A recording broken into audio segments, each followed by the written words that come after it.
Hello, it's Miss Haig, and we're back with day 5 of numeracy and all about 3D shapes. Okay, so Elmo went on an adventure to the pyramids.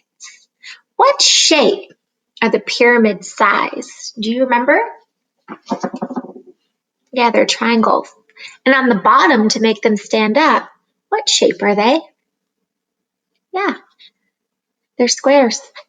So I'm wondering if you could get foam cutouts today and see if you can make some of your own pyramids. So this will be a little bit of prep work for the facilitator.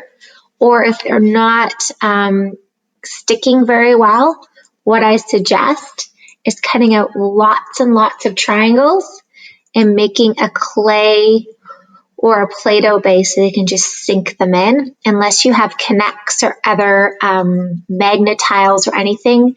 But having some time to construct pyramids is awesome. After that, we're going to do a second video, and this is all about 3D shapes that we've learned so far. So it's Jack Hartmann's 3D shapes. So if you are a learner working on your own, see if you can put out all the headings of the 3D shapes that we've learned. Cone and sphere, cylinder, pyramid and cube. And put them all over the floor, over the big table, and have an assortment of things and blocks, whatever you've been using all week, and have your little learners sort them. Now, if you have a bigger class and you want them to really think, each table group could get a 3D shape, and they could work together to collect all of those 3D shapes and make a pile on their table.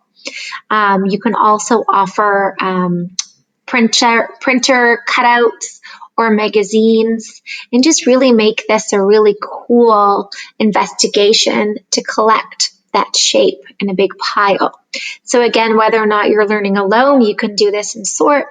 If a big class is happening, I would have huge tables with a huge piece of paper and the shape on it, and the groups working towards that.